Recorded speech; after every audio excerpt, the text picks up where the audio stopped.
All right, we have our multiplying and dividing fractions review sheets out, and we are going to correct them. So here's our answer key. Oh, let me bring my light around. Maybe that'll help a little bit. There we go. Cool. Okay, so the first three, we were given a fraction and a whole number, and we were asked to either multiply or divide them. So for the first one, or you guys can see, for the first two, I automatically put the whole numbers over 1 because that's what we do when we have whole numbers. We turn them into a fraction by putting them over 1 or putting a 1 underneath them. So number 1 is really 2/3 times 2 over 1. Well, if we take 2 times 2, we get 4. 3 times 1, we get 3. That's 4/3, which is an improper fraction. So then I would ask, how many times does 3 go into 4? Well, it goes in once. We have 1 left over as our numerator, and we keep 3 as our denominator for 1 1/3. Give me a thumbs up if you got number 1 correct. Awesome. Then for number 2, again, instead of 6 times 4 over 8, we're really taking 6 ones, or 6 over 1 times 4/8. So we would take 6 times 4, which is 24, and 1 times 8, which is 8. Well, 24/8 is an improper fraction. So when we ask, how many times does 8 go into 24? Well, it goes in an even number 3 times. So we get 3. Give me a thumbs up if you got number 2 correct. Awesome, 5th grade. Then for number 3, you'll notice that for my whole number, I didn't immediately put it over 1, and that's because I recognized, before I started solving the problem, that the whole number was our second fraction and we were dividing. So I knew in my head I'd have to keep, change, flip. So instead of putting the 1 underneath the 4, I just automatically put it above the 4 because I knew that 4 over 1, I was going to have to flip to 1/4 anyways. So I kept 1/8 the same. I changed my division symbol to multiplication, and then I flipped 4 over 1 into 1 over 4. So 1/8 times 1/4 gets you 1/32, which we can't simplify. So give me a thumbs up if you got number 3 correct. Nice. Are there any questions on the first 3 problems? Okay. Now let's scoot this up. So then we had some more problems, and we'll just go row by row. So we needed to find each product or quotient. So for number 4, I just multiplied across because I didn't need to turn any improper fractions into, or any mixed numbers into fractions or any whole numbers into fractions. So I just took 7 times 1 is 7, 8 times 2 is 16, and there isn't a number that I can divide both 7 and 16 by that isn't 1. So 7/16 for number 4. Give me a thumbs up if you got number 4 correct. Awesome. Then for number 5. So for number 5, we're dividing. So I know I need to keep, change, flip. So I did my keep, change, flip down here. I kept 5/6 the same. I changed my division symbol into multiplication, and I flipped 1/3 into 3 over 1, and then I multiplied. 5 times 3 is 15. 6 times 1 is 6. So 15/6. So that's an improper fraction. So then I asked, how many times does 6 go into 15? Well, it goes in twice, and that gets me 12, but I need to get to 15. So I have 3 left over, and 6 is my denominator. So 2 and 3, 6. However, I can divide 3 and 6 both by 3. So 2 and 3, 6 actually turns into 2 and 1/2. Give me a thumbs up if you got number 5 correct. Thumbs up if you got number 5 correct. Awesome. Then we had number 6. So number 6, there we go. Number 6, 6/7 times 3/8. Well, 6 times 3 is 18. 7 times 8 is 56. Well, I know that I can divide both of these by 2. So 18 divided by 2 is 9. 56 divided by 2 is 28. So then I get 9/28. And there isn't any number that I can divide both 9 and 28 by. So my answer stays 9/28. Give me a thumbs up if you got number 6 correct. Okay. Are there any questions on these 3, 4, 5, and 6? Frankie? So, on the line, is that a 28 or 29? That's a 28. Yep, sorry. That's a 28. Yep. It's a little blurry up there. Thank you for asking. Okay. So then we had 7 through 9. Now I drew lines in between my problems so you can see where my work was. Okay, so these ones, we ended up having a little bit more work because we had some mixed numbers thrown in and we had a two-step equation in number 9. So for number 7, I have 1 3/4 divided by 5/4. Well, we know whenever it comes to like multiplying with mixed numbers, we have to turn it into just an improper fraction first. So 1 3/4, I would take 4, multiply it by 1. So 4 times 1 is 4, plus 3 is 7. So that turns into 7/4. And then, so I keep 7/4.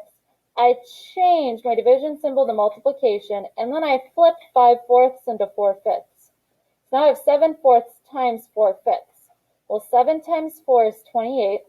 4 times 5 is 20, and this is an improper fraction. So I ask, how many times does 20 go into 28? Well, it goes in once with 8 left over. So I would have 1 and 8/20. However, I know that I can divide 8 and 20 by 4. So 8 divided by 4 is 2. 20 divided by 4 is 5. So my final answer would be 1 and 2/5. Give me a thumbs up if you got number 7 correct. Okay. Did anyone maybe not simplify it down as much as they could? Okay, yep, that's always something to look out for. Questions on number 7. Okay, so then we had number 8. So number 8, we're multiplying, and we have two mixed numbers. So I know I need to turn those into improper fractions. So 3 times 2 is 6, plus 1 is 7, so 7/3. And 3 3/4, I take 4 times 3, which is 12, plus 3, which is 15, and that turns into 15/4. So 7/3 times 15/4. If I take 7 times 15, I get 105. And then 3 times 4 is 12. So then I have to ask, okay, how many times does 12 go into 105? And you guys, what you can always do here is think, okay, well, what's 12 times 10? That's 120. So 10 is too high, but 105 isn't that far from 120. So I tried 12 times 8, and that is how many times it can go in without going over. So 12 times 8, well, I still have 9 over then. So 8 and 9/12. Well, I can divide 9 by 3 and 12 by 3, which gets me 3/4. So my total answer would be 8 and 3/4. Give me a thumbs up if you got number 8 correct. Okay. Okay. Did anyone maybe make a silly mistake when you were maybe multiplying 7 times 15, or when you were seeing how many times 12 goes into 105? Okay. Okay, so then we had number 9. So number 9 was that two-step equation. We had to subtract, get that answer, and then multiply. So I did my subtraction problem here. Now we know when we add or subtract fractions, we need the least common what? Denominator. So I have a 9 and a 3. So I know my least common denominator here would be 9. So 8/9 would stay the same. But 1/3, I need to turn that so that it has 9 as its denominator. So I would take 3 times 3 and 1 times 3, which would get me 3/9. Well, 8/9 minus 3/9 gets me 5/9. So then I take my 5/9, and that's when I multiply it by the 3/4. Now, do we need a least common denominator when we're multiplying fractions? No, we do not. We only need the common denominator when we're adding or subtracting. So I just took 5/9 times 3/4. 5 times 3 is 15. 9 times 4 is 36. Well, I can divide both of those by 3, and that gets me 5/12. Give me a thumbs up if you got number 9 correct. Okay, okay, awesome. Any questions on numbers 7 through 9? Any questions? Okay, so then we had finding the area. Okay, so for number 10, right away, I knew I was going to have to convert these mixed numbers to improper fractions, so that's what I did here. Down here, 2 times 4 is 8, plus 1 is 9, so it'd be 9/2. And then over here, 4 times 3 is 12, plus 1 is 13, so 13/4. And I know when I'm finding the area of a rectangle, I need to take the length times the height, or the length times the width. So down here, I took 13/4 times 9/12. Well, 13 times 9 is 117. 4 times 2 is 8. 8 goes into 117 14 times with 5 left over. So 14 and 5/8. I can't divide 5/8 by anything. So my answer is 14 and 5/8 feet squared. Make sure you have that squared. In fifth grade, why do we need it squared? Who can raise their hand and remind us? Why do we need to square our units when we are finding the area of something? Who remembers? Why do we need the square? Philip? Because it's a two-dimensional shape. Exactly. It's a two-dimensional shape, so we need to square our answer. Awesome. Okay, are we ready to go on to number 11? Are there questions on number 10? Okay, so I'm going to move my sheet over. Okay, so then for number 11, I already have two fractions, so I don't need to convert them or at all. So I would take my length times my height, or my width, so 2/3 times 7/8. Well, 2 times 7 is 14. 3 times 8 is 24. Well, I can divide 14 and 24 both by 2. 14 divided by 2 is 7. 24 divided by 2 is 12. So I get 7/12 feet squared as my answer. Give me a thumbs up if you got number 11 correct. Okay. Okay. Awesome. Frankie? Can you do like an answer key where like how many get like X is like long and then like a star is correct? Yeah, definitely. You can definitely be doing that. Yep. All right. Are we ready to flip on to the back side? Okay. Okay. So for number 12, Quinn has 6 bottles of water that each weigh 3/5 of a pound. What is the total weight of the water bottles? So we're taking 6 bottles. We want to know how much all of them weigh together when each one weighs 3/5 of a pound. So we're multiplying. So 6 is a whole number. So I know when I plug that into a multiplication problem with a fraction, I need to turn that into a fraction. So 6 automatically becomes 6/1. So 6/1 times 3/5. Well, 6 times 3 is 18. 1 times 5 is 5. 5 goes into 18 3 times. That gets us to 15. So there are 3 left over. So 3 3/5 pounds. Give me a thumbs up if you got number 12 correct. Okay. Did everyone remember their unit? Nice. Okay. You could also say pounds, yeah. Or pounds, yeah. Or the water bottles weighed 3 3/5 pounds total, anything like that. As long as you have pounds. Can I move on to number 13? Okay. So number 13, Diana has 9 pounds of potting soil. Each flower pot needs, let me move this over a little bit. All right, each flower pot needs 1/4 pound of soil. How many flower pots can Diana fill with potting soil? So we have 9 pounds, and we're splitting them up into flower pots that need 1/4 of a pound of soil. So since we're splitting up, we're splitting 9 pounds between 1/4 pound flower pots. We would have to divide to find out how many she can fill. So we're basically taking 9 and dividing it by 1/4. So when I do that, 9 has to become a fraction, 9/1. So I keep 9/1.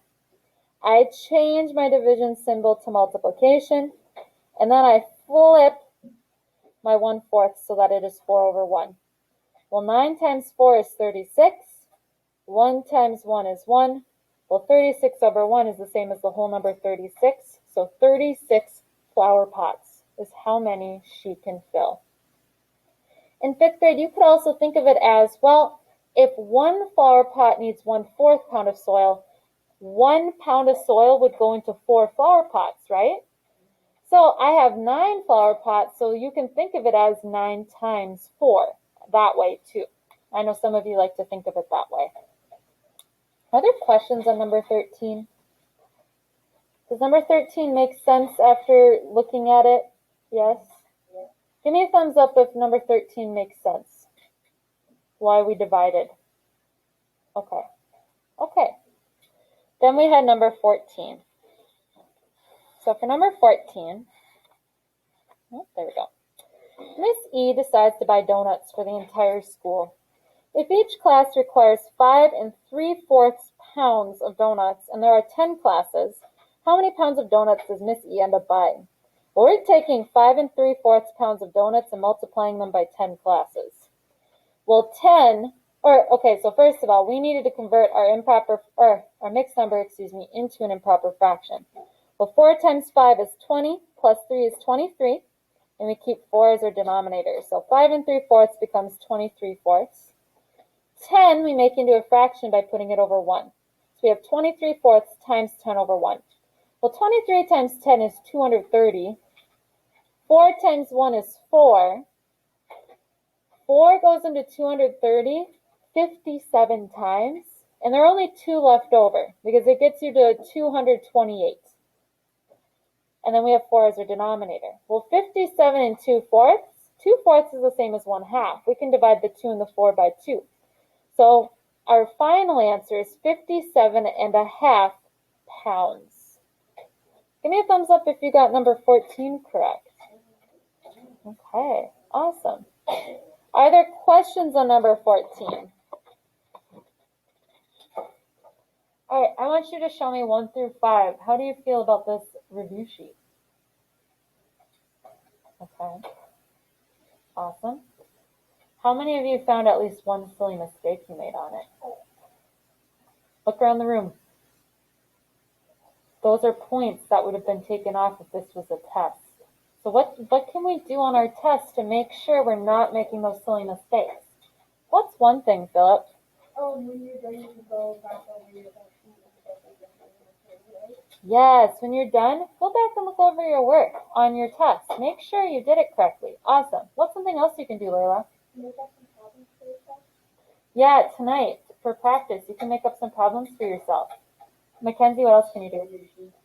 Yeah, study your sheet. Look to see, hey, I noticed that whenever it came to simplifying, that's where I was making silly mistakes. So I'm going to practice simplifying or reminding myself how to simplify. In 5th grade, when you're actually taking the test, what can you do to avoid silly mistakes? What do you think? Yes, Richie. Take your time. You guys know I will give you extra time if you need it, right?